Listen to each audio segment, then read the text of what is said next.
제가 CNN 아키텍처든 오브젝트 디텍션 프레임워크이든 둘 다 진행해온 스토리 라인은 더 컴퓨테이션이 적게, 더 메모리가 적게 하기 위해 아키텍처적으로 사람들이 어떤 고민을 해왔는가를 이제 말씀을 드렸다고 보면 돼요. 그래서 퀀타이제이션을 들어가기 전에 이 얘기를 합니다. 퀀타이제이션의 동기라고 보면 동기는 예전부터 있었어요. 동기는 다 똑같아요. 컴퓨테이션을 조금만 하고 싶고 메모리를 조금만 쓰고 싶다. 그게 동기입니다. 근데 액큐러시는 비슷하게 보장하고 싶다. 그게 아주 내재되어 있는 큰 욕망이죠. 근데 제가 처음에 CNN 소개할 때부터 이미 그런 분위기는 있었죠. CNN이 왜 MLP보다 좋냐? 이런 얘기를 했었죠. 왜냐하면 CNN은 똑같이 36개의 인풋에서 16개의 아웃풋을 내는 과정인데 CNN은 이 전체 아웃풋을 내기 위해 필터가 9개 파라미터만 있으면 된다. 근데 Fully Connected Layer는 이 엣지 개수만큼 웨이트가 필요하다. 그래서 엄청나게 많은 파라미터 차이가 있다는 거였죠. 그래서 파라미터 쉐어링이라는 게 CNN에 있기 때문에 같은 필터를 여기저기 다 쓰는 게 있기 때문에 메모리 소모가 적고 그 다음에 아웃풋 하나를 내기 위해서 엣지를 9개 통과하면 되죠. 9개 커넥션을 통과하면 되는데 풀리 커넥트 레이어는 모든 노드에 대해서 다 해야 되니까 36개를 다 통과해야 된다. Sparsity of Connections라고 제가 얘기를 했었죠. 그러니까 이 두 개의 특성 때문에 CNN이 MLP보다 메모리도 조금 소모하면서 컴퓨테이션도 적게 한다. 근데 더 잘 된다. 뭐 왠지 모르겠는데 더 잘 된다. 왜 그러냐면 regularization 효과도 있고 이미지 같은 거 처리할 때는 직관적으로 전체 이미지를 필요가 없다. 이 중간중간에 있는 로컬한 것들을 잘 보고 점차적으로 줄여서 전체를 보는 것이 충분히 괜찮은 어프로치다라는 게 이제 밝혀진 거죠. 항상 전체 이미지를 가지고 다 분석하는 것은 사실 낭비다라는 것이 보면 실험적으로 밝혀진 겁니다. 그리고 CNN만 해도 MLP보다 상당히 가벼운데 CNN도 여전히 무겁다는 거였죠. 그래서 CNN을 더 얇게, 더 가볍게 만들기 위해서 등장했던 게 바틀렉이라는 아이디어가 있었죠. 그래서 이런 인풋 크기에서 이런 아웃풋 크기를 만들 때 컨브를 노멀하게 하나만, 예를 들어 3바 이상 컨브를 하나 통과시키면 무지막지한 컴퓨테이션 오버헤드가 들었습니다. 그죠? 그리고 파라미터 수도 많았고, 왜냐하면 컨브 필터 하나당 이 채널을 다 통과한 연산을 다 해줘야 되기 때문이죠. 그래서 개발한 어떤 잔머리 같은 아이디어, 원바이원 컨브가 등장했습니다. 원바이원 컨브가 등장해서 채널을 먼저 확 줄이고 채널을 줄여서 바틀렉 레이어를 만든 다음에 거기서 이제 노멀한 컨브를 해서 이제 이쪽으로 간다. 그러면은 컴퓨테이션이 확 준다라는 게 바틀렉 아키텍처였습니다. 그게 인셉션에서 사용이 됐죠. 그 뒤로 이제 계속 널리 사용이 됐고 그 다음에 모바일에서 등장했던 또 다른 테크닉이 depth-wise convolution이라는 게 있었죠. depth-wise convolution은 이렇게 생긴 인풋에서 이렇게 생긴 아웃풋으로 갈 때 컨브 필터 하나가 채널 하나만 담당하게 하자. 원래 컨브 필터 하나가 전체 채널에 해당하는 컨브 필터를 만들었었는데 이제는 그러지 말고 채널 하나당 컨브 필터 하나씩 해서 채널이 128개면 128개의 컨브 필터를 만들어서 각각 통과시키면 채널 수는 조절할 수 없는데 이 가로 세로는 조절할 수가 있다. 그래서 이렇게 하면은 또 컴퓨테이션 수가 확 줄었죠. 그래서 이 두 가지 아이디어가 있었는데 이 두 가지 아이디어 다 어떻게 보면 사람이 인투이션, 직관을 가지고 만든 거죠. 뭐 절대 수학적인 풀이로 해서 최적화 문제를 푼 결과 수학적인 과학적으로 이렇게 하는 게 최고 좋다 이런 얘기는 없었죠. 그냥 해보니까 잘 되더라. 네, 좀 심하게 말하면 그런 거죠. 직관, 사람의 직관에 의해서 이렇게 된 거고. 그래서 지금까지 우리가 배웠던 것을 통해서 저희가 유추해 볼 수 있는 것은 딥 뉴럴 네트워크라는 것 자체가 직관적으로 설계된 거잖아요. 사람의 신경망을 모방해서 연산을 하면 왠지 잘 될 것 같다라는 어떤 직관에서 출발했는데 그 DNN에 있는 모든 신경망이 다 필요한지는 전혀 몰라요. 일단 전혀 모르는 상태에서 일단 시작했고 근데 성능이 잘 나오니까 더 밀어봤던 건데 네, CNN이 여기까지 진보해 왔음에도 불구하고 여전히 질문을 가질 수 있죠. 여전히 우리가 모르는 어딘가에 불필요한 부분이 있을 수 있다. 불필요한 부분이 있을 수 있다.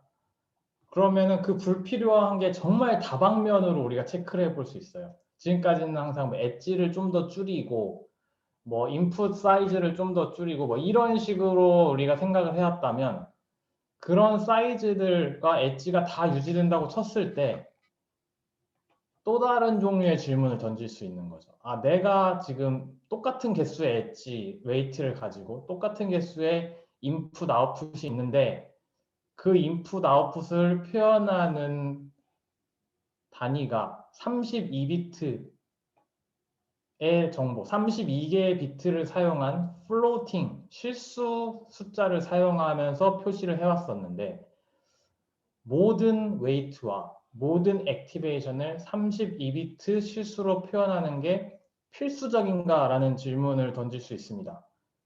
32비트면은 정보량이 상당한 건데 예를 들면 이거를 뭐 16비트나 8비트나 뭐 1비트나 심지어 이렇게 줄이면 심각한 성능 저하가 있을까? 뭐 이런 질문들을 해볼 수가 있죠. 그래서 퀀타이제이션 연구도 동시에 진행돼 왔습니다. 사실 아키텍처 연구가 진행된 다음에 퀀타이제이션 연구가 있었던 게 아니라 거의 동시에 서로 다른 사람이 각자 다른 관점을 가지고 진행을 해 왔어요. 그래서 퀀타이제이션 쪽에 초기 유명한 웍들을 살펴보도록 하겠습니다.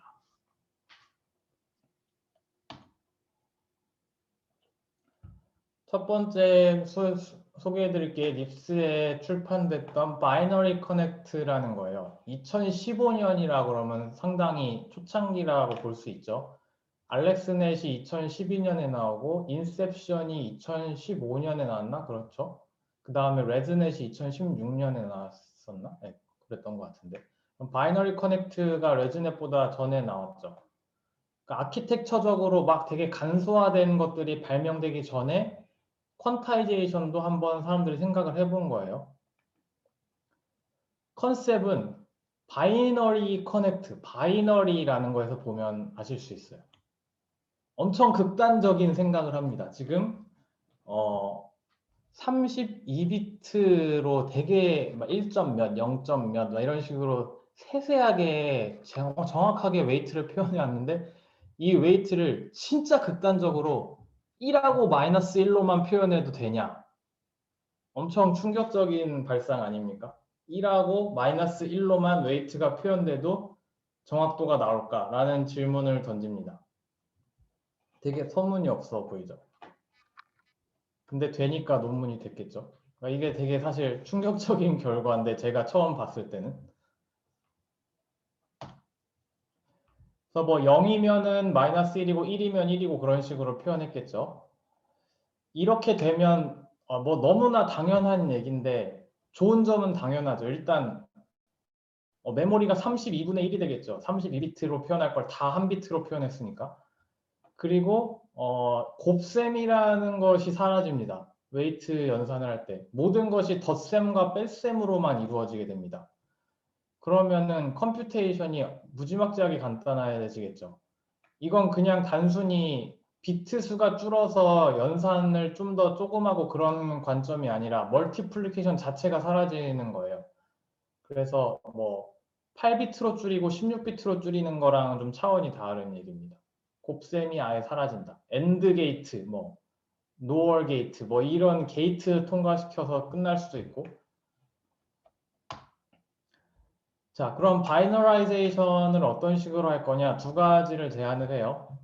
첫 번째는 디터미니스틱한 바이너라이제이션입니다.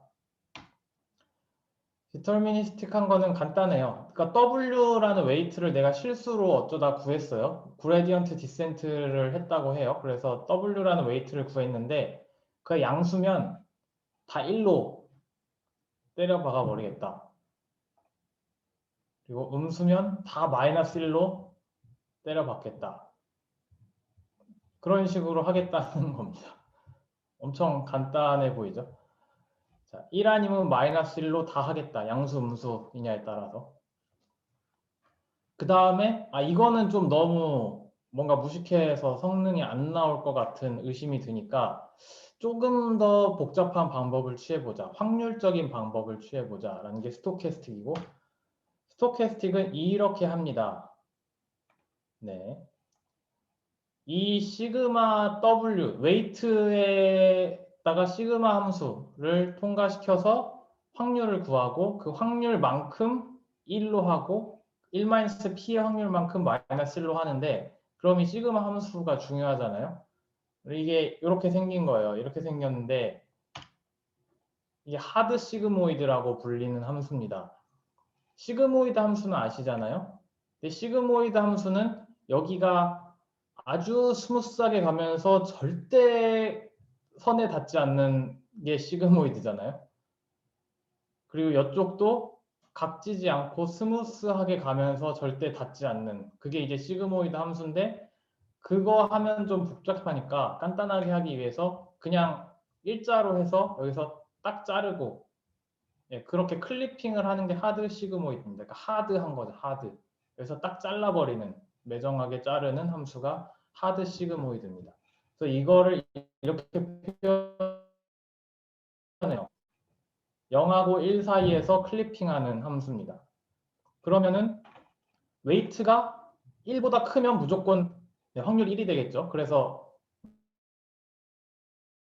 웨이트가 1이 되고, 웨이트가 마이너스 1보다 작으면은 그냥 다 마이너스 1로 가고, 근데 이 중간에는 어떤 확률이 존재해서 1이 될 수도 있고 마이너스 1이 될 수도 있는 그런 확률에 따라서 막 섞이는 지점이 되겠습니다. 여기는. 자, 이런 식으로 두 가지의 바이너라이제이션 테크닉을 소개했고, 중요한 건, 자, 이렇게 바이너리제이션을 한다고 치자. 그러면 어떻게 트레이닝 할 거냐가 되겠죠. 트레이닝 하는 걸 소개를 해드릴게요. 요게 이제 트레이닝 하는 알고리즘입니다. 논문에서 뺏겨온 거예요. 자, 일단 T가 뭐냐면 여기에 T가 있죠. T는 현재 아이터레이션입니다. 트레이닝 아이터레이션. 그러니까 T번째 아이터레이션에서 내가 갖고 있는 정보는 뭐냐면 그 전에 T-1번째 아이터레이션이 끝나서 업데이트한 웨이트를 내가 일단 갖고 있겠죠. 그리고 바이어스도 가지고 있겠죠. 근데 전 바이어스는 지금 포커스가 아니에요. 바이어스는 지금 바이너라이제이션 아니니까 똑같이 그냥 트레이닝 될 거고, 지금 모든 관심사는 이 W가 달라졌다는 거예요. W가 바이너라이제이션을 한 상태로 어떻게 업데이트 될 거냐가 지금 온 관심사입니다. 그럼 이제 WT-1을 가지고 T번째 아이터레이션을 쫙 수행했을 때 WT가 나와야 되잖아요. 그 과정이 어떻게 되느냐가 궁금하죠.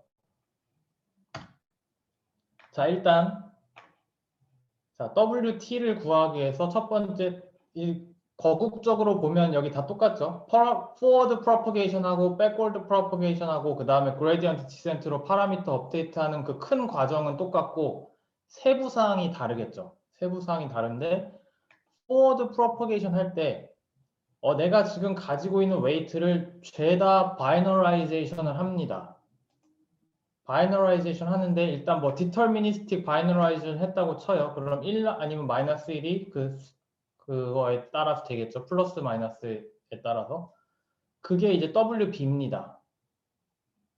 WB는 1 아니면 마이너스 1로만 표현되는 웨이트고, 이제 그렇게 한 다음에 이제 K는 레이어 지수예요.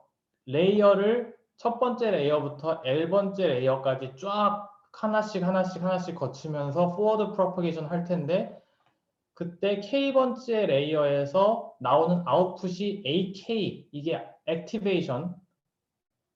그 전에 K번째 레이어에서 받은 인풋은 AK-1이겠죠. 그래서 어떤 식으로 되냐면 일단 여기서 액티베이션이랑 바이어스는 당연히 실수입니다. 이거는 사실 그렇게 중요한 항목이 아니에요. 우리가 지금 현재 관심할 것 중에서. forward propagation 우리 그 딥러닝 그 초반 리뷰할 때 배웠죠. 이런 식으로 된다고. K번째 레이어에서는 K-1번째 레이어에서 튀어나온 액티베이션 아웃풋을 가지고 웨이트랑 곱한 다음에 바이어스를 더해서 Z를 구하고 Z를 이제 뭐 렐루든 뭐든 액티베이션 함수를 통과하면 이제 K번째 레이어의 최종 아웃풋이 나오는 거였잖아요.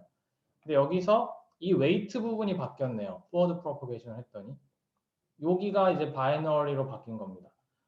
그럼 일단 여기서 단번에 캐치할 수 있는 것은 forward propagation 과정에서 곱셈이라는 존재가 사라졌죠. forward propagation에선 곱셈의 존재가 사라졌습니다. 플러스 마이너스밖에 없습니다. 웨이트가 바이너라이제이션이 되면서 이거는 사이드 이펙트고 이제 트레이닝이 어떻게 하냐 관점이니까 이제 트레이닝에 집중하면서 백워드로 가봅시다. 자, 포워드가 이렇게 진행된다는 거를 기억하면서 백워드로 가면 백워드에서 이제 중요한 건 레이어마다 요 놈을 계산해야죠. 로스 펑션, 코스트 펑션을 미분한 거, 코스트 펑션을 이 액티베이션으로 미분한 것을 계속 구하면서 그 다음 레이어, 그 다음 레이어, 그 다음 레이어로 가는 거죠. 근데 그때 요 액티베이션을 미분하는 것도 있지만 그 중간에 웨이트를 미분하는 것도 있겠죠. 이거는 사실 그냥 우리가 생각하는 그 백워드 프로퍼게이션 체인 룰 그대로 적용이 된 겁니다. 아무것도 달라진 게 없어요. 근데 보니까 체인 룰 적용하면 뭐 이 W를 미분을 따로 하는 과정이 필요가 없어요. 사실 체인 룰을 적용한 상태의 결과값을 보면 얘를 곱하는 게 있지 얘를 뭐 따로 미분하고 그런 거 없습니다. 그래서 사실 계산할 수 있어요. 미분값을 다 계산할 수가 있어요. 얘를 그냥 곱하면 되는 거였습니다. 여기는 애초에 그게 없고 W 쪽이 없고 자 그래서 백워드 프로퍼게이션을 다 할 수가 있었네요. WB라는 걸 가지고 일단. 근데 여기서 좀 이제 그리고 여기 백워드 프로퍼게이션 이쪽 계산하는 거에서 곱셈이 여기서 없어진 것도 아시겠죠? 자, 그럼 이렇게 백워드 프로퍼게이션까지 했어요. 근데 너무 지금 순탄해 보이잖아요. 좀 뭔가 어려웠었어야 되는데 왜 이렇게 뭐가 순탄하지? 그럼 뭐가 챌린지지? 라고 생각을 하실 텐데 네, 일단 파라미터 업데이트 쪽으로 넘어가면 의문이 풀립니다. 얘네들이 뭐가 힘들었었구나. 일단 자, 이 WB 이거 구했죠. 이거 우리가 이 백워드 프로퍼게이션 과정 거치면서 K 레이어마다 다 구해놨습니다. 근데 이거는 그냥 이거는 사이드 노트예요. 바이너라이즈드 웨이트인데 그거의 그레디언트는 리얼 밸류네요. 계산을 해보니까 그죠? 얘네들을 계산을 하면 다 바이너리가 나올 수는 없겠죠. 이건 사이드 노트고 그 다음에 이 밑에 있는 놈이 실제 업데이트 과정인데 자 일단 생각을 해보면 내가 가지고 있었던 T-1은 실수값이었어요. 실수값. 그리고 업데이트도 그 실수값을 업데이트를 해야 될 텐데 그럼 원래 그레디언트는 T-1 이쪽에 대해서 그레디언트가 나와야 되는데 지금 T-1이 아니라 WB에 대한 그레디언트가 나왔어요. 그럼 사실 이거 약간 좀 사입이잖아요. T-1의 그레디언트를 가지고 그레디언트 디센트를 해서 WT를 원래 계산해야 되는데 엉뚱하게 WB에 대한 그레디언트가 나왔어요. 그럼 이게 업데이트가 퍼펙트하게 되진 않겠죠. 지금 엄밀히 말하면 약간 다른 밸류의 그레디언트를 가지고 업데이트를 하고 있는 거잖아요. 그래서 이 부분에서 분명히 뭔가 정보 손실이 있을 수가 있는데 좀 돌아가서 크게 보면 그냥 이렇게 해도 된다고 치고 한번 해보자라고 했던 것 같아요. 잘 될 수도 있으니까 이렇게 했는데. 근데 수학적으로 보면은 딱 이해가 가는 항목은 아니에요. 그냥 어떻게 보면 가라로 넘어갔다고 볼 수 있습니다. 그 다음에 또 하나의 테크닉이 그냥 업데이트를 한 게 아니라 클리핑을 또 했어요.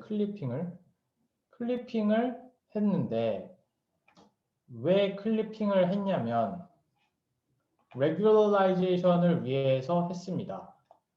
regularization을 위해서 했습니다. 그러니까 어떤 웨이트도 크게 만들지 않겠다. 왜냐면 어차피 나의 웨이트는 최종적으로 1 아니면 마이너스 1이 될 텐데 이 실수 웨이트를 업데이트하는 과정에서 어떤 놈이 막 1000, 만 막 이렇게 가면 그 놈이 이상해지잖아요. 사실 1하고 너무 많은 차이가 나니까 추후 학습에 그렇게 도움이 되지 않습니다. 그래서 걔네들을 다 잘라줍니다. 다 잘라서 1하고 마이너스 1 사이로 다 잘라서 묶어줍니다. 그렇게 해서 최대한 그 사이에서 웨이트들이 분포하게 억지로 제한을 하는 거죠. 왜냐하면 그렇게 돼야 바이너라이제이션에 좀 영향을 미치는 값들이 탄생을 해요. 내가 트레이닝한 웨이트가 5든 10이든 만이든 100만이든 그게 무슨 상관이에요? 그건 다 1이잖아요. 어차피 다. 근데 실제 내가 바이너라이제이션을 어떻게 할 거냐, 1이 나올 거냐, 마이너스 1이 나올 거냐 영향을 미치는 건 웨이트 값들이 마이너스 1하고 1 사이에 어떤 값이어야지 막 스토캐스틱을 하든 디터미니스틱을 하든 막 웨이트가 좀 바뀔 여지가 있어요. 나중에 트레이닝을 하면서 1이었던 애가 마이너스 1도 됐다가 또 마이너스 1도 됐다가 왔다 갔다 좀 거려줘야 웨이트가 트레이닝 되는 느낌이 나는데 뭐 만이었다가 100이었다가 10이었다가 하면 트레이닝이 안 되는 거랑 똑같잖아요. 그래서 트레이닝이 좀 되게 만들려면 이 클리핑된 이 밸류 사이에 웨이트가 위치하도록 억지로 몰아 넣어줘야 유의미한 바이너라이제이션이 수행이 됩니다. 이해 가셨습니까? 그래서 지금 두 가지 얘기했어요. 두 가지 트릭. forward, backward propagation 다 똑같은데 forward propagation 첫 타임에 웨이트를 바이너라이제이션 하는 바람에 실수 값인 웨이트를 업데이트하기 위해서 이 파라미터 업데이트 스테이지에서 이 두 가지가 들어갔다. 첫 번째, 실수의 그레디언트를 쓸 수 없게 됐다. 그래서 약간 좀 괴상한 형태가 됐고 클리핑을 해가지고 1하고 마이너스 1 사이로 최대한 웨이트를 제한하는 억지를 부렸다. 그렇게 하는 게 오히려 더 잘 트레이닝 될 테니까. 애초에 바이너리제이션 하는 게 억지였잖아요. 근데 그걸 쓰면서도 잘 트레이닝 되게 한 게 이쪽 부분입니다. 그리고 나머지 뭐 바이어스 트레이닝 이런 거 그냥 똑같이 하는 거고요. 그래서 결과를 봅시다. 일단 MLP를 가지고 M리스트를 했어요. CNN을 바로 쓰기가 무서웠겠죠, 왠지. 안 될 것 같고 좀 그런 느낌이 있었겠죠. 그래서 일단 엄청 리던던시가 많은 MLP를 써가지고 안전하게 실험을 했을 거라는 예상이 듭니다. 그리고 이제 CNN을 했는데 이미지넷에서 안 했죠. 네, CIFA10에서 했죠. 이미지넷에서 하면 왠지 안 될 것 같은 두려움이 있었겠죠. 그래서 CNN을 이렇게 간단한 걸 설계했어요. 간단한 알렉스넷 같이 헤비한 거 말고 간단한 걸 설계해서 비교적 간단한 데이터셋에서 실험을 해본 겁니다. 요즘 시대에 이렇게 하면 논문 못 쓰겠지만 5년 전에는 이렇게 해도 아주 유명한 논문이 됐었습니다. 실험 결과가 나왔는데 충격적으로 잘 나왔어요. 충격적으로 잘 나왔습니다. 바이너리 커넥트를 이제 디터미니스틱하게 한 거랑 스토캐스틱하게 한 거랑 이제 M리스트에서 비교를 하니까 네, 아무것도 없이 트레이닝 한 거랑 비교해서는 더 좋아요. 레귤라이저가 없다는 거니까 오버피팅이 됐겠죠. 그러니까 이거는 최선의 트레이닝 방법은 아니었을 거고. 근데 이거보다는 바이너리 커넥트가 좋았다. 오히려 32비트 실수를 쓰는 것보다 1비트짜리를 쓰는 게 레귤러라이제이션 효과가 나서 성능이 오히려 좋아질 수도 있다라는 얘기를 합니다. 네, 오버피팅이 안 난다는 거죠. 당연히 이 MLP를 왜 MLP로 했냐? MLP는 맨날 오버피팅 천국인데 왜 MLP를 썼냐라고 하면 할 말이 없는데, 네. 일단 주어진 네트워크가 오버피팅이 아주 잘 일어나는 네트워크였고, 네, 거기에서 바이너리 커넥트가 레귤러라이제이션을 했습니다.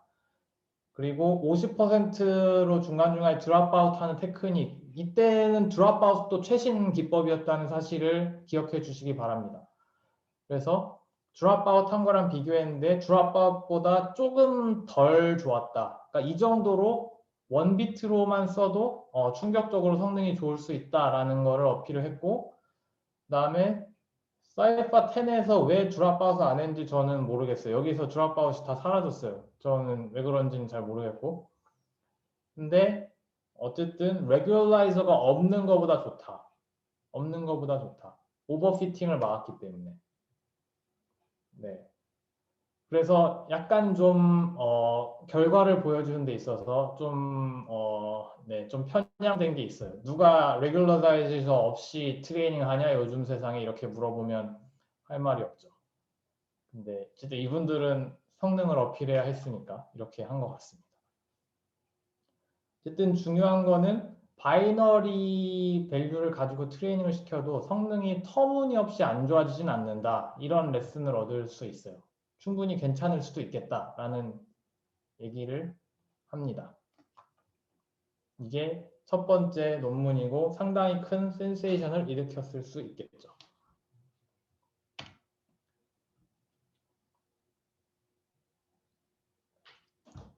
자, 이제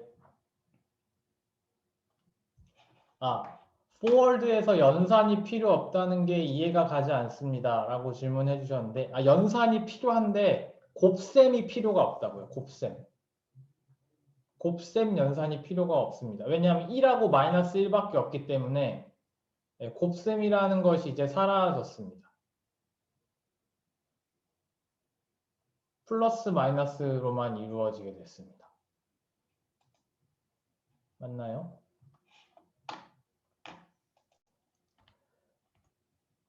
그래서 이 사람들이 이제 측정한 건 아니고 예상하기로 트레이닝 할 때 3배 빠르다. 왜냐하면 포워드랑 백워드에서 곱셈들이 없어졌기 때문이다. 바이너리가 들어간 부분은 다 곱셈이 없어졌죠. 그리고 16, 제가 이거를 지금 논문을 제대로 읽었는지 약간 아리까리해요. 이게 32비트에서 1비트였, 아니면 이 시대 이 사람들이 했을 때는 16비트였다는 건지 제가 지금 이거가 가물가물한데 한번 체크를 해볼게요. 어쨌든 비트 수가 1비트로 줄면서 훨씬 더 메모리가 적어졌다. 그리고 테스트 타임에서는 forward propagation만 하잖아요. 그래서 멀티플리케이션이 아예 없다. 그럼 인퍼런스 할 때는 엄청 빠르다고 볼 수 있겠죠. 엄청나게 빠른 인퍼런스 속도를 가질 수 있습니다.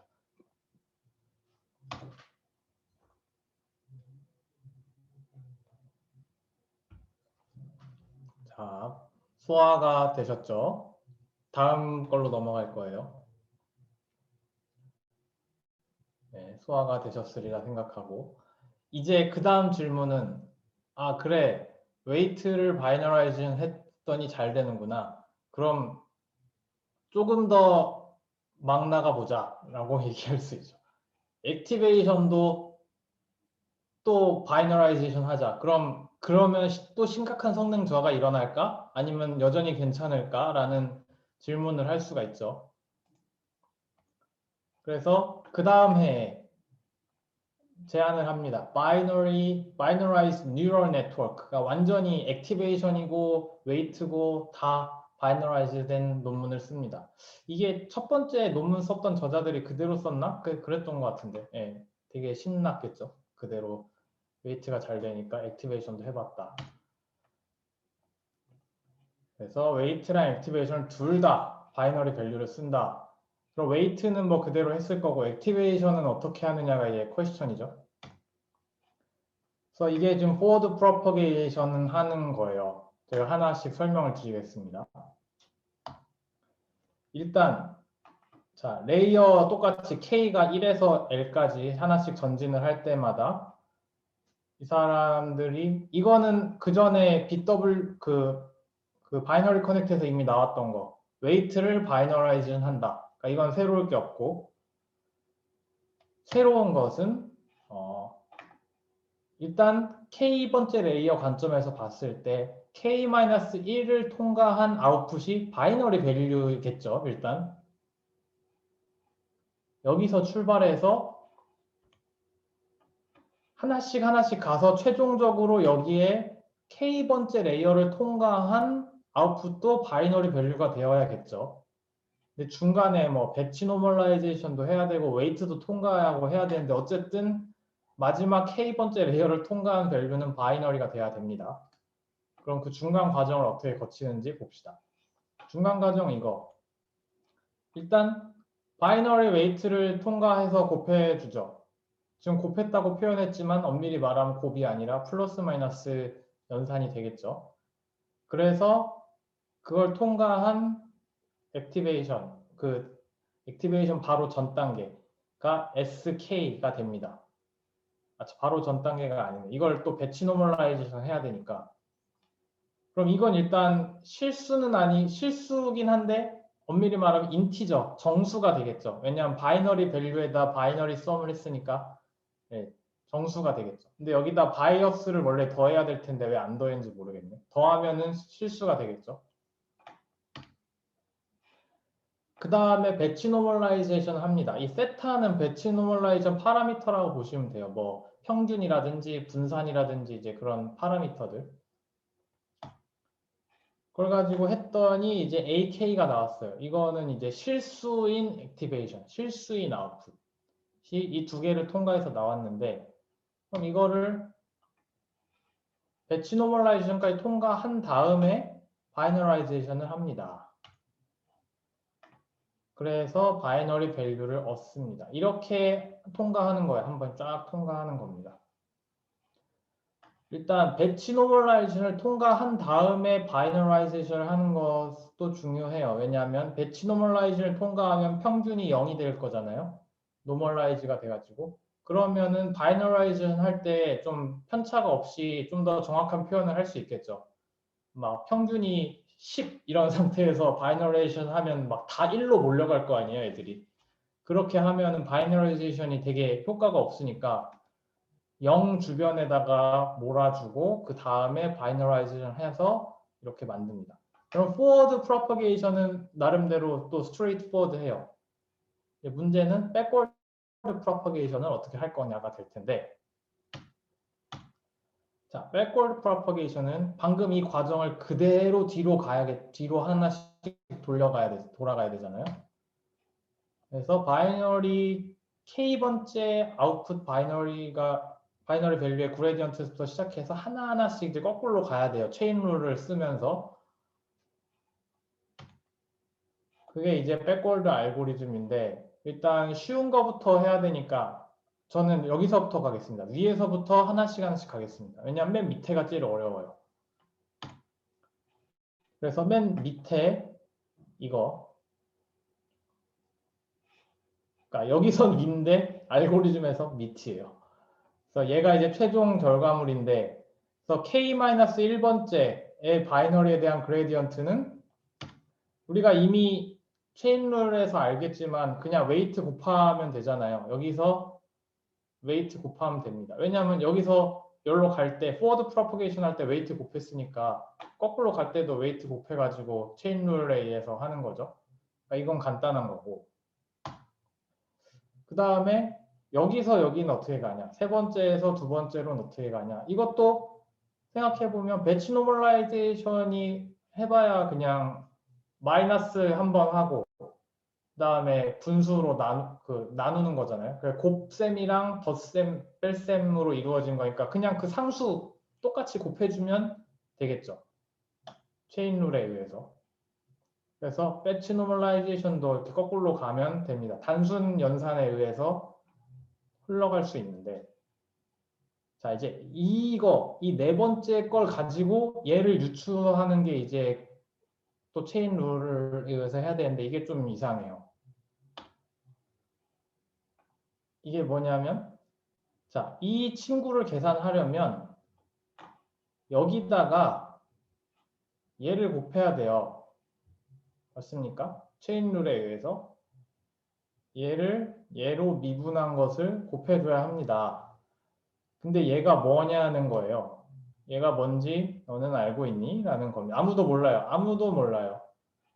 지금 이 위에 두 단계는 다 그게 간단한 상수였습니다. 근데 얘는 뭔지 모르겠습니다. 근데 얘가 정확하게 말하면 이런 함수로 표현돼요. AK, Deterministic Binarization을 생각했을 때 AK의 부호에 따라서 1 아니면 마이너스 1로 다 때려 박은 게 이놈인데, 자, 이 사인 함수를 어떻게 미분할까가 되겠습니다. 맞습니까? 이 사인 함수를 어떻게 미분할 것이냐. 근데 이거를 얘네는 이 한 줄로 표현합니다. 그럼 이게 뭐냐가 중요하겠죠. 이게 뭐냐? 이게 뭘까요? 다음 페이지. 자, 아까 말했듯이 우리의 이슈는 이겁니다. 이놈이 등장했다. 얘를 미분할 수 있겠느냐. 근데 이제 체인룰에 의해서 얘는 얘 곱하기 얘였고, 그래서 얘를 얻고 싶었고, 근데 얘가 이제 사인 함수였으니까 사인 함수가 미분된 뭔가가 있을 텐데 그게 있긴 있어요. 수학적으로 있긴 있습니다. 이런 식으로 딱 띄는 펑션을 유니스텝 펑션이라고 하는데, 수학적으로 엄밀히 정의하면 델타 함수라는 또 얘만 위로 무지하게 치솟은 함수가 있어요. 그런 함수가 수학적으로는 이제 미분 값입니다. 얘를 적분을 하면 여기서 탁 쳐서 이렇게 나오게 됩니다. 공학 수학에서 배우는 것이고, 네. 미적분할 때도 아마 배울 거예요. 근데 이렇게 해서 와, 우리가 역시 공학 수학을 배우길 잘했어 하고 이걸 딱 써서 트레이닝을 하니까 네트워크가 하나도 트레이닝이 안 돼요. 수학적으로 맞는데 트레이닝이 안 돼요. 너무 슬프죠. 수학적으로 맞는데 트레이닝이 안 됩니다. 왜냐하면 이 0이라는 점 빼고 다 그레디언트가 빵이에요. 자, 그러면은 내가 이터레이션을 1000번, 10,000번을 돌려도 트레이닝이 일어난다, 안 일어난다? 전혀 웨이트가 안 바뀌어요. 웨이트가 전혀 바뀌지 않습니다. 다 빵이에요. 그레디언트가 다 빵. 이러면은 트레이닝이 무슨 소용이 있겠어요. 그래서 수학적으로는 얘가 맞을 수 있지만 실제적으로는 효과가 없다. 그래서 등장한 게 사이비를 또 씁니다. 그러니까 이게 되게 재밌어요. 이쪽 부분 논문을 읽다 보면은 정말 수학적으로 시작했지만 성능을 얻기 위해서는 잔머리를 굴리고 그 잔머리가 엄청난 지혜가 된다. 네, 후대에선 지혜로 인정을 받을 수 있습니다. 이게 straight through estimator라는 걸 쓰는 겁니다. 그게 뭐냐면 제가 지금 애니메이션을 잘못했는데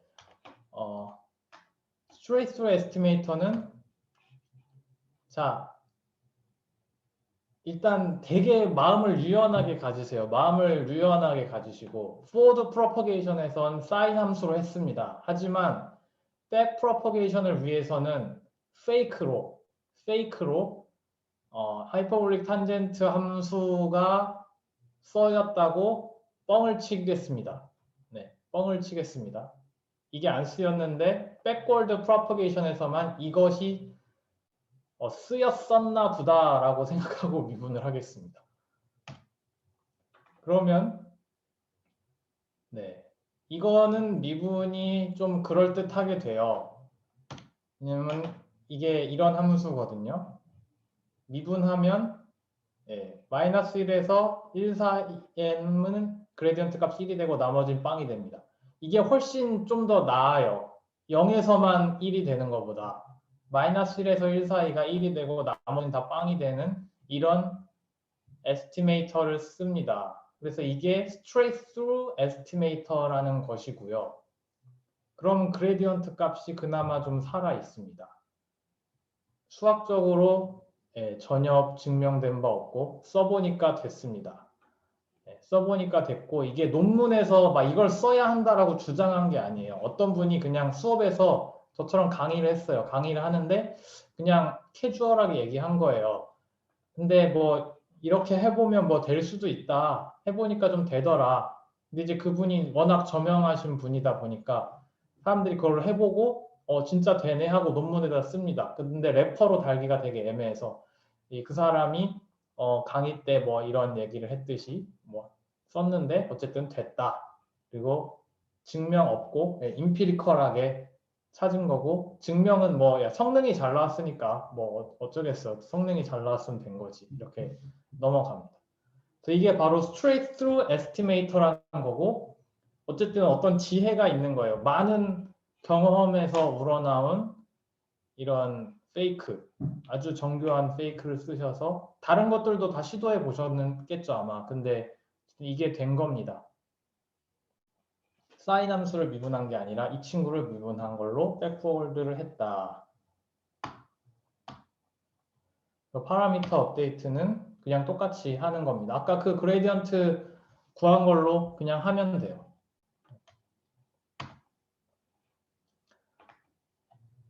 그래서 이제 W에 대한 그레디언트가 다 구해졌겠죠. 왜냐하면 중간중간마다 액티베이션에 대한 그레디언트가 다 이제 구해졌으니까 W에 대한 그레디언트 다 구해지고 그다음에 그것들을 넣어서 그냥 업데이트를 하는데 바이너리 커넥트랑 똑같은 겁니다. 클리핑 함수를 넣어가지고 실수 값을 업데이트 합니다. 그런데 이제 여전히 여기서도 제한은 있죠. 바이너라이즈 된 웨이트의 그레디언트를 써서 실수 웨이트를 업데이트했다. 그것도 수학적으로 약간 맞지 않는 그런 건데 어쨌든 그것도 넘어가고 바이너리 커넥트에서 이미 워킹 한다는 게 입증됐으니까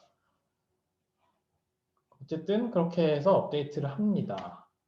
그렇게 해서 결과를 봤더니 성능이 이렇게 나왔어요.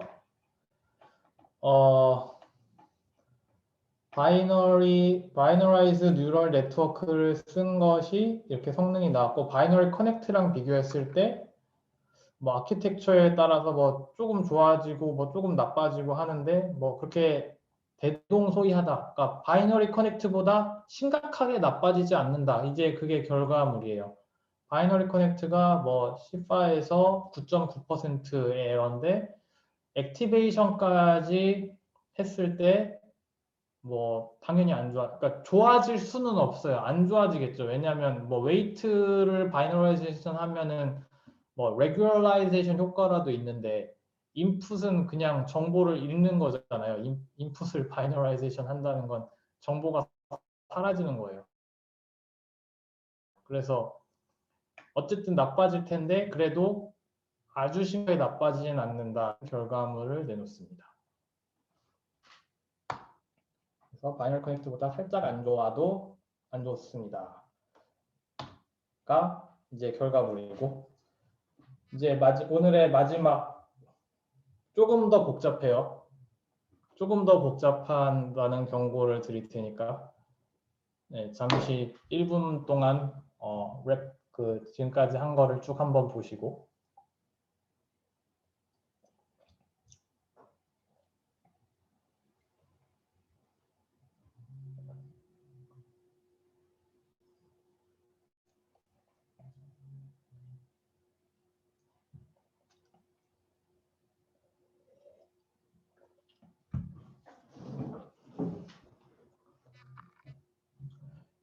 제가 지금까지 해왔던 거에 대한 기술적인 측면을 요약하면 어쨌든 다 미분을 어떻게 할 거냐에 모든 포커스가 맞춰져 있다는 거를 인지를 하셔야 됩니다. 바이너라이제이션이라는 그 너무 무지막지한 다 모든 정보를 날려버리는 테크닉을 쓰면서 어려워진 것은 미분이다. 적절한 그레디언트를 찾아서 적절하게 업데이트하는 것이 좀 챌린지가 됐고, 그래서 구렁이가 담을 넘어가는 이런저런 아이디어들이 나왔다. 겁니다.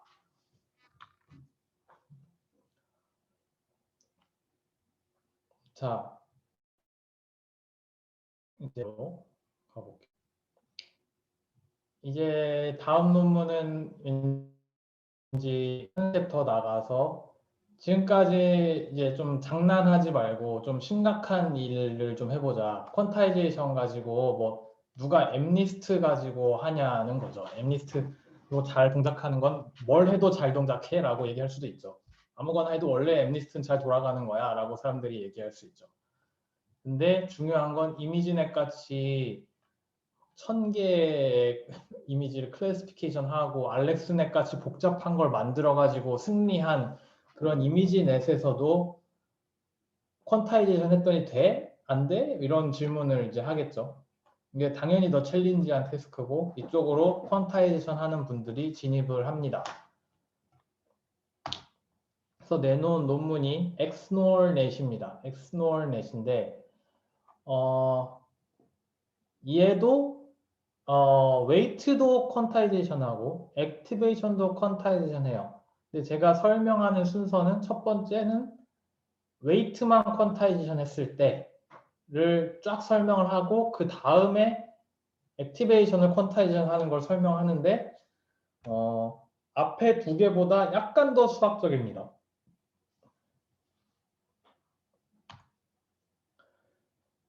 자, 이제 CNN을 퀀타이제이션 하는 거예요. CNN을 퀀타이제이션 합니다.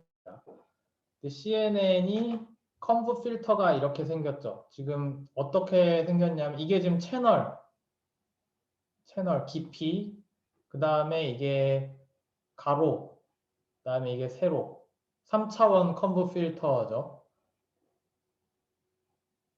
얘를 얘의 웨이트를 바이너라이제이션 하고 싶다는 겁니다. 그래서 근데 3차원으로 표현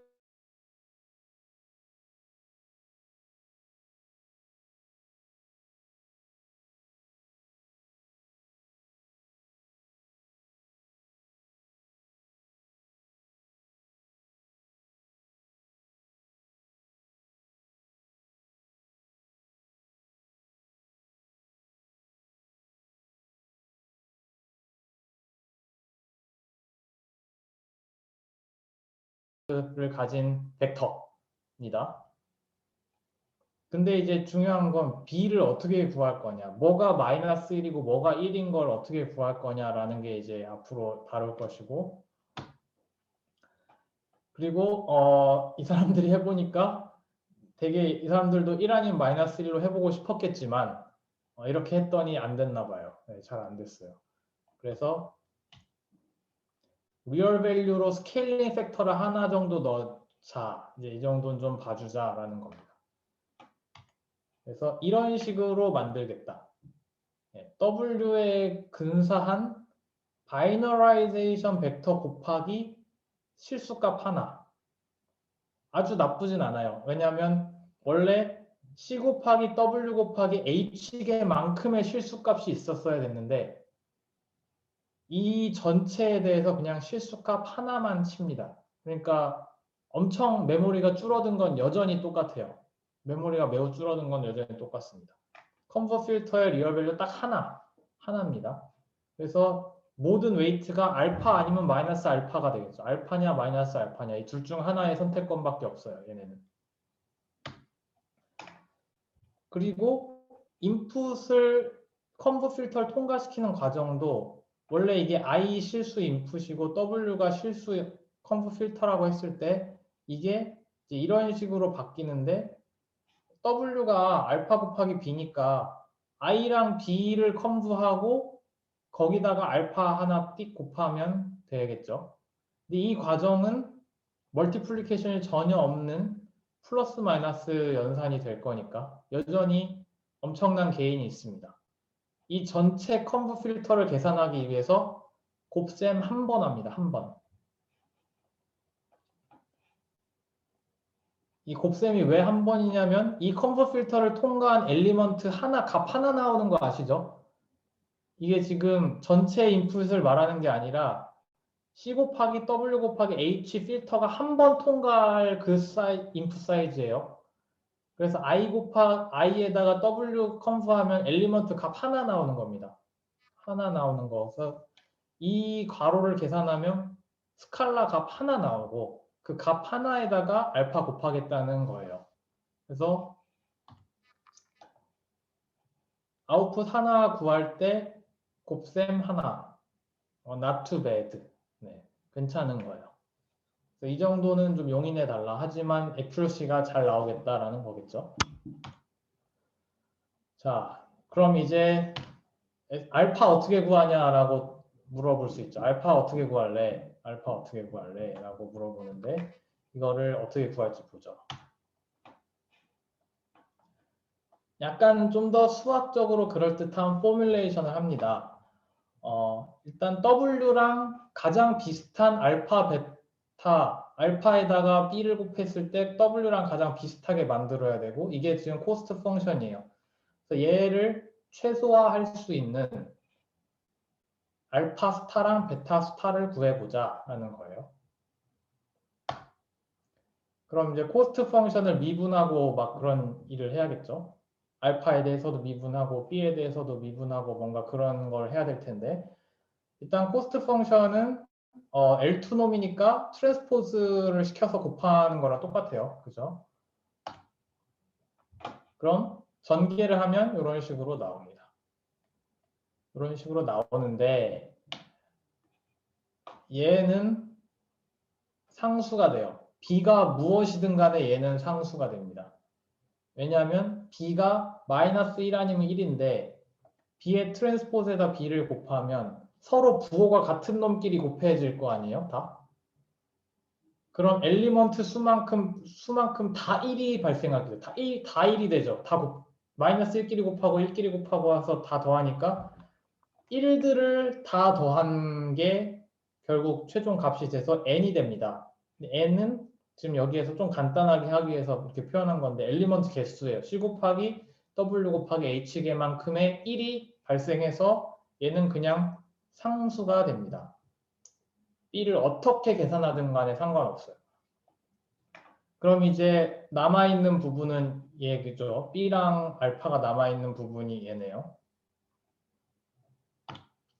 그럼 일단 B 스타부터 구할게요. B 스타. 자, B의 관점에서 보면 얘도 상수고 얘도 상수예요. 그럼 내가 이 코스트 펑션을 최소화하기 위해서 B가 할 수 있는 가장 괜찮은 행동은 이 부분을 최소화시키는 거예요. 맞습니까? 이 부분을 최소화시켜야 됩니다. 그렇게 하려면 여기에 마이너스가 붙었으니까 이 부분을 이제 최대화시켜야 된다는 얘기가 되죠. 마이너스를 뺀 상태에서. 그래서 얘를 최대화할 수 있는 B스타가 뭘까? B스타는 1 아니면 마이너스 1로만 이루어진 것인데 얘를 최대화시킬 수 있는 B스타는 뭘까라고 생각해보면 결국 각 W의 사인을 따라가서 그 사인과 똑같은 1 아니면 마이너스 1을 취하는 게 최선이에요. 그러면은 부호가 다 양수로 이 값을 엘리먼트 곱한 게 죄다 양수로 되면서 이 부분이 최대화되겠죠. 그래서 사실 디터미니스틱 그 바이너라이제이션 한 거랑 똑같이 됐어요. 좀 더 수학적인 과정을 취했지만 디터미니스틱한 바이너라이제이션하고 똑같게 됐다. 바이너리 커넥트에서 했던. 그럼 이제 알파를 어떻게 구하냐? 알파는 코스트 펑션을 알파로 미분하면 얘는 빠빠이 하는 거고 얘를 단순 미분하면 이렇게 나오죠. 그럼 얘가 빵 되는 지점 구하면 되겠네요. 이게 컨벡스 하게 될 테니까. 알파 스타는 빵 되는 지점 여기입니다. 근데 베타 스타가 사인이었으니까 이렇게 되겠죠. 그러면은 W는 실수 값들인데 여기에 플러스일 수도 마이너스일 수도 있는데 여기다 죄다 사인을 곱하면 어떻게 되냐면 모든 엘리먼트가 절대값이 돼요. 절대값으로 바뀝니다. 그럼 모든 엘리먼트의 절대값을 더한 값은 L1 놈이죠. L1 놈입니다. 절대값의 합, 모든 엘리먼트의 절대값의 합을 엘리먼트 개수로 나눈. 사실 엄청 직관적이에요. 제가 되게 수학적으로 얘기를 한 것 같지만 그냥 웨이트의 평균이 됐습니다. 웨이트 값의 평균. 너무 직관적이죠. 웨이트 값을 다 더해서 n으로 나눈 것이 알파입니다. 너무 당연한 얘기가 됐어요. 누가 직관적으로 얘기해도 다 추측할 수 있는. 그래서 B 스타는 사인이고 여기에 들어갈 거는 값들의 평균. 그래서 더블 바이너리자이즈 된 웨이트를 이렇게 구할 수 있습니다. 그럼 바이너라이제이션 단계를 통과했을 뿐 아직 트레이닝을 하지 않았어요. 이렇게 이제 알파도 구했고 B스타도 구했으니까 트레이닝을 해봅시다. 이게 그 알고리즘이에요. 다 비슷한데 이제 자 스텝 T 여기선 T-1에서 T로 가는 게 아니라 T에서 T 플러스 1로 갔는데 뭐 이건 그렇게 큰 문제는 아니죠. 이제 모든 레이어를 또 K가 아니라 L로 스몰 L로 표현했는데 그것도 뭐 그냥 논문에서 뒤죽박죽이니까 어떤 사람이 논문을 썼느냐에 따라서 모든 필터 Lth 레이어의 K번째 필터에 대해서 다 이제 바이너라이제이션을 합니다. 그래서 알파도 구하고 베타도 그 B도 구해서 그냥 이렇게 근사를 다 했습니다. 이게 근사하는 과정이에요. 이게 값이고 얘가 이제 사인입니다. 자, 이 상태에서 forward propagation 하는 건 간단하죠. 이것을 그냥 그대로 통과시켜서 연산하면 되는 거고요. backward propagation을 합니다. 네, gradient, binarized weight는 되게 심플하게 구할 수 있었잖아요. 왜냐하면 그냥 곱하면 되니까. binarized weight의 gradient를 구하는 거는 쉬웠습니다. 근데 문제는 binarized weight의 gradient를 가지고 실수 weight를 업데이트하는 게 좀 이상했던 거고 binarized weight의 gradient 구하는 건 그냥 단순히 backpropagation 하면 됐었죠. 바이너리 커넥트에서도 그랬고 바이너리 뉴럴 네트워크에서 다 똑같이 했습니다. 근데 얘가 한 스텝 전진했어요. 자, 이제 실수 웨이트를 업데이트할 차례입니다. 예전 실수 웨이트랑 바이너라이즈드 된 웨이트의 그레디언트를 가지고 실수 웨이트를 업데이트 할 건데 바이너리 커넥트랑 좀 다르게 할 겁니다. 일단 바이너리 커넥트 리뷰. 자, 바이너라이즈 된 웨이트의 그레디언트를 가지고 실수 웨이트를 업데이트한 게 이게 좀 약간 꺼림직한 부분이었어요. 바이너리 커넥트에서. 근데 지금 엑스노얼넷에 있는 BWN 이거는 이제 첫 보면 아시겠지만 이제 스트레이트 스루 에스티메이터라는 게 있었잖아요. 스트레이트 스루 에스티메이터. 그냥 그걸 써보자. 그게 더 나을 거다라는 거죠. 그래서 얘를 업데이트하는데 실수의 그레디언트를 갖고 업데이트를 해보겠다. 근데 내가 가지고 있는 건 바이너라이즈드 웨이트의 그레디언트인데 이걸 가지고 얘를 유추하겠다라는 거죠. 체인 룰을 가지고.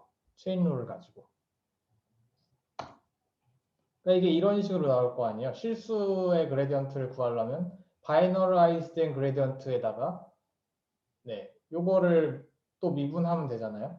그럼 이거를 미분할 수 있으면 사실 실수의 그레디언트를 구할 수 있죠. 근데 이 바이너리사이즈된 게 뭐였냐면 이거였잖아요. 근데 여기서 이 부분은 어려운 게 아니고 또 사인이 이상한 거예요. 사인이 이상한 건데 사인을 미분할 때 우리에겐 straight through estimator라는 신기한 게 있었다라는 거죠. 그래서 각 엘리먼트로 나눠서 보면 지금 여기에서 엘리먼트 WTI에 속한 거 하나만 남고 나머지 다 빵되니까 n분의 1만 남아요. 그 다음에 이제 뒷부분 미분한 거는 이겁니다. 원래 그거 있잖아요. 앞부분 미분하고 뒷부분 미분해서 더하지 않습니까? 여기 미분할 때. 이제 여기는 당연한 얘기인데 뒷부분 요게 이제 이상했었는데 우리에겐 straight through estimator가 있어 라고 하고 그거를 쓰면 될 거야 라는 겁니다. 바이너라이즈드 된 웨이트로 미분을 해갖고 업데이트를 하느니 straight through estimator라는 걸 써갖고 리얼 밸류까지 접근하겠다는 겁니다. 그럼 좀 더 괜찮은 트레이닝이 될 수 있어 라고 이제 주장을 했습니다. 이분들은. 그럼 이제 질문이 바이너리 커넥트도 이렇게 하면 더 잘 되지 않습니까? 라고 얘기하실 수도 있는데 왠지 그럴 것 같아요. 저도. 바이너리 커넥트도 이걸 사용해서 하면 왠지 더 잘 될 것 같아요. 자, 그럼 이제 웨이트는 끝났어요. 이제 마지막 힘을 내시고 액티베이션까지 해야 됩니다. 액티베이션까지. 액티베이션도 똑같이 하겠죠. 1 아니면 마이너스 1로 할 텐데 또 스케일링 팩터를 하나 구해야 되고 그거를 뭐 예를 들면 베타라고 치고 그럼 베타를 어떻게 구할지 1 아니면 마이너스 1로는 어떤 식으로 정할지 그거를 이제 또 해야 되는데 그 얘기를 하기 전에 바이너라이제이션을 어디서 해야 되냐라는 또 질문을 할 수가 있어요. 어디에서 바이너라이제이션 해야 되냐?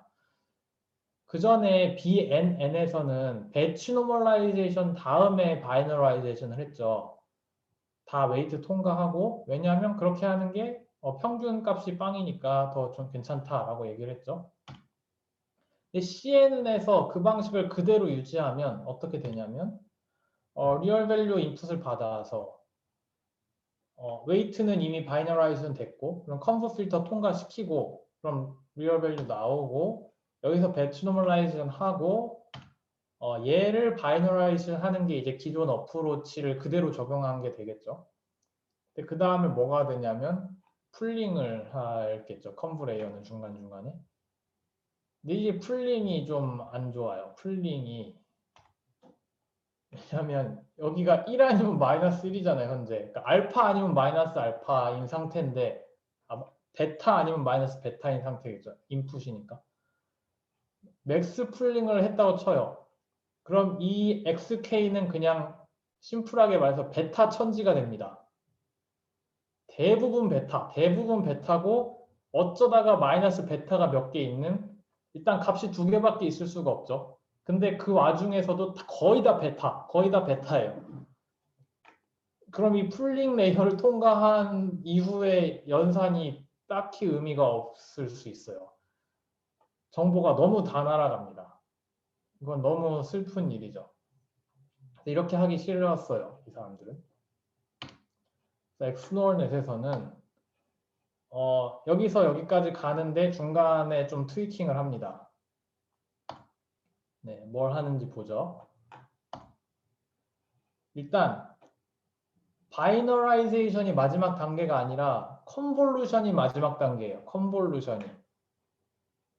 그렇게 되면 컨볼루션을 통과하면 이 전에 바이너라이제이션을 했던 안 했든 간에 컨볼을 통과하면 막 여러 가지 덧셈 뺄셈을 거치면서 아주 다양한 밸류들이 여기에 포진을 하게 될 겁니다. 그럼 얘를 가지고 맥스 풀링을 하면 네, 정보 손실이 훨씬 적어요. 지금 이 왼쪽에서 했을 때는 베타 아니면 마이너스 베타였는데 여기서는 막 뭐 0 베타 뭐 2 곱하기 베타 3 곱하기 베타 4 곱하기 베타 뭐 4 곱하기 5 곱하기 뭐 마이너스 베타 하면서 막 엄청 다양한 베타들이 있을 거잖아요. 여러 가지 수들이 곱해진. 왜냐하면 컴프 필터를 통과시켰으니까 C 곱하기 W 곱하기 H개만큼의 밸류를 더하고 뺐을 거 아닙니까? 그래서 훨씬 낫다라는 거고 그 다음에 BNN에서 가지고 있던 철학을 유지해서 바이너라이제이션을 이 첫 부분부터 하는 게 아니라 일단 배치놈을 통과시켜 주고 그래서 제로민을 만든 다음에 바이너라이제이션 하고 그 다음에 컨브를 통과시키는 식으로 이제 합니다. 약간 뒤죽박죽 섞었는데 어쨌든 다 이유가 있어서 섞은 건 아시겠죠? 컨브를 왜 마지막에 했는지, 그리고 배치놈이 왜 첫 번째에 들어갔는지 다 이유가 있습니다. 이렇게 해서 트레이닝을 시켰고, 자, 이건 구조고, 어디서 바이너라이제이션 할 거냐라는 구조고, 그럼 실제 바이너라이제이션은 어떻게 하냐? 베타는 어떻게 구하냐라고 마지막 질문. 베타를 어떻게 구할래요? 그리고 1 아니면 마이너스 1을 어떻게 선택할래요? 인풋에 대해서 봅시다. 우리의 목표는 지금 원래 알파, 베타, 알파, B가 그거였잖아요. 웨이트에 대한 거였고, W를 알파, 베타로 근사시켰는데 이제 X라는 인풋을 베타 곱하기 H로 근사시킬 거예요. 근데 H도 1 아니면 마이너스 1, 다 똑같아요. 근데 베타는 리얼 스칼라 밸류, 양수. 그래서 이 두 개, 이렇게 연산하면 이게 컨브 필터 통과시킨 거잖아요. 일렬로 늘어세운 벡터들 간의 엘리먼트들을 다 곱해서 더했으니까 이게 컨브 필터 통과시킨 건데 이 결과물을 근사시키겠다는 겁니다. 그럼 베타랑 H가 어떻게 구해지냐가 포커스고, 일단 이렇게 해놓으면 근사를 일단 시켜놓으면 컨브 필터 통과시키는 게 너무 간단해집니다. 왜냐하면 알파, 베타는 나중에 곱할 거고 HT의 B를 곱한 이 벡터에 관련된 연산이 심플하게 말해서 이 벡터가 총 n개의 엘리먼트로 이루어져 있는데 그 엘리먼트 중에서 H랑 B에서 서로 같은 비트 수를 계산해요. 뭐 n개 중에서 k개의 비트가 서로 사인이 같았다. 그럼 x 노 b이거든요. 그럼 사인이 같은 만큼 1이죠. 1 곱하기 x 노 b 개수. 그다음에 나머지 n에서 이거 뺀 거는 마이너스 1이 되겠죠. 그래서 이만큼의 1하고 이만큼의 마이너스 1을 가지고 최종 결과가 나올 텐데 이거는 계산을 하면 결국 2 곱하기 x 노 b에다가 n 뺀 거가 될 텐데 2를 곱하는 거는 실제 곱할 필요가 없어요. 빛을 한 단 앞으로 밀어주면 2 곱한 효과가 납니다. 그래서 이게 빛 시프트 연산이라고 해요. 비트로 이루어진 정보를 한 칸 옆으로 시프트하면 2를 곱한 효과가 납니다. 이거 뭔 소린지 알죠? 이진수를 옆으로 한 칸 밀면 돼요. 그러니까 이게 곱하기 2랑 똑같은 얘기입니다. 하지만 곱셈은 아니었다. 실제 컴퓨터에서는. 그런 거죠. 이렇게 간단해질 수 있는 희망을 가지고 이 문제를 풀어보자라는 거죠. 그래서 포뮬레이션은 다 똑같아요. 자, 코스트 펑션 또 만들었습니다. 이렇게. 이게 원래 값인데 이렇게 뺀 이 코스트 펑션을 최소화시키도록 이 네 가지의 밸류를 구하고 싶습니다. 라는 거죠. 그리고 이 점은 뭐 대단한 게 아니라 그냥 우리 컨브 필터에서 썼던 컨브인데 왜 논문에서 굳이 이렇게 또 계속 다르게 표현했는지 모르겠어요. 그냥 우리가 스타로 표현했던 그거, 엘리먼트마다 다 곱했던 그겁니다.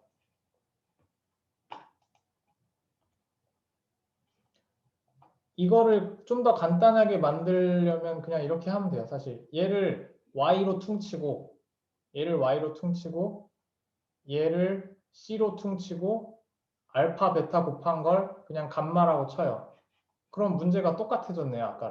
아까랑 문제가 그냥 똑같아요. 더 복잡한 게 아닙니다. 그래서 이렇게 치환을 하면 네, 문제가 그냥 똑같아진다. 그럼 c랑 감마를 구하면 자동적으로 알파 베타 다 구해집니다.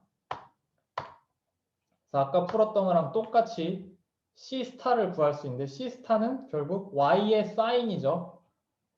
Y의 사인이면 X의 사인하고 W의 사인을 곱한 것에 이제 총합이 됩니다. 자, 그럼 이것은 사실은 이렇게 나눌 수 있어요. 그러니까 베타 스타가 원래 W의 사인이었잖아요. 그럼 우리가 H 스타를 이걸로 정의를 해버리면 돼요.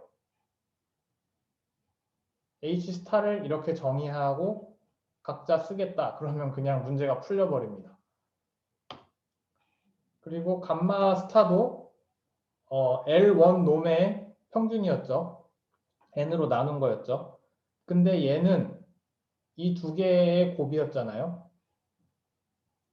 그럼 이게 지금 무슨 형태냐면 x랑 w를 곱한 엘리먼트의 평균의 형태인데 얘는 약간 좀 더 복잡해요. 확률적으로 엄밀히 따지자면.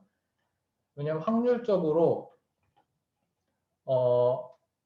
x랑 w를 곱한 거의 평균은 이거의 평균은 x의 평균과 w의 평균하고 같아져요. 특정 상황에서만. 언제? x랑 w가 서로 의존하지 않을 때. 그러니까 서로 독립적일 때. w랑 x의 값이 지금 서로 영향을 미치지 않잖아요. 인풋은 인풋 데이터는 아무렇게나 넣는 거고 웨이트도 나름대로 트레이닝 되는 거고 서로 영향을 미치지 않는 값이기 때문에 독립적이고 그런 상황에서는 두 개의 곱을 한 거의 평균이 각각의 평균의 곱과 같아집니다. 이게 되게 중요한 확률적 특성이고 여러분들이 만약 확률 통계를 들었으면 이 부분에 대해서 되게 교수님이 강조를 하셨을 거라고 저는 믿습니다. 곱의 평균은 평균의 곱과 같다. 두 베리어블이 독립일 때. 네. 이걸 그대로 적용하면 이게 지금 곱의 평균의 형태잖아요. 평균의 곱으로 바뀝니다. 그래서 x의 평균, w의 평균을 곱한 형태가 되고 이걸 보니 얘는 원래 알파 스타였잖아요. 그럼 얘도 그냥 베타 스타라고 정의해갖고 문제를 종결 지을 수 있습니다. 되게 복잡해 보였지만 결론은 똑같아요.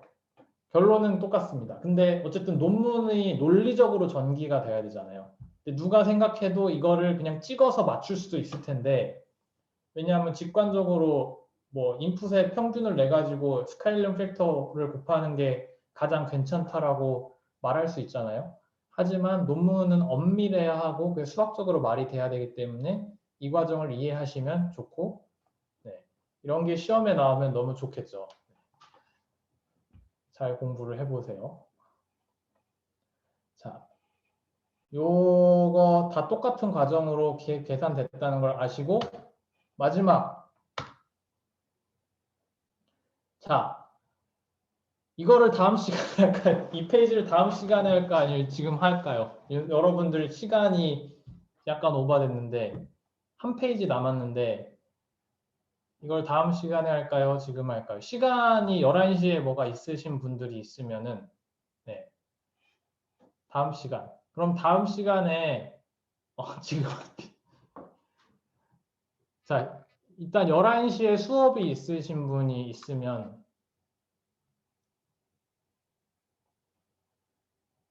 일단 제가 얘기를 하고 있을게요. 11시 전에는 무조건 끝내보겠습니다. 네.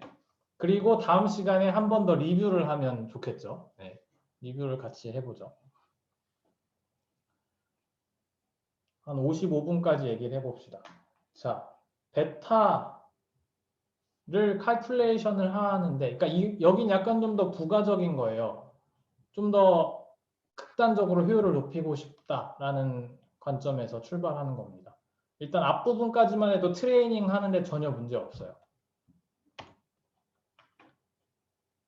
자, 일단 베타를 구해야 되는데 그 베타를 몇 개 구해야 되냐를 생각을 해보죠. 우리가 원래 인풋이 있었고 아웃풋을 이 정도의 사이즈를 가진 아웃풋을 내려고 할 때 왜 베타가 스위치 됐지? 네, 베타가 W 아웃 곱하기 H 아웃 개만큼 필요해요.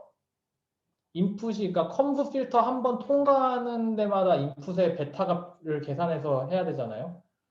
근데 이 정도 크기의 인풋을 가지고 베타를 하나 구하고 이거를 컴프 필터를 하나 옮길 때마다 계속 스트라이드를 할 때마다 거기에 들어가는 인풋 통으로 베타를 구해줘야 되겠죠.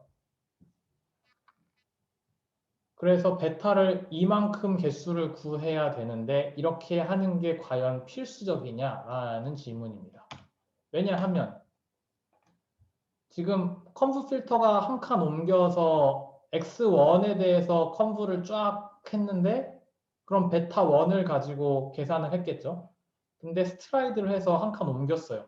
x2에 대해서도 또 베타를 계산해서 컨브 연산을 해야 되는데 그럼 베타 2를 계산을 해야 되잖아요. 근데 여기서 되게 많은 부분이 겹쳐요.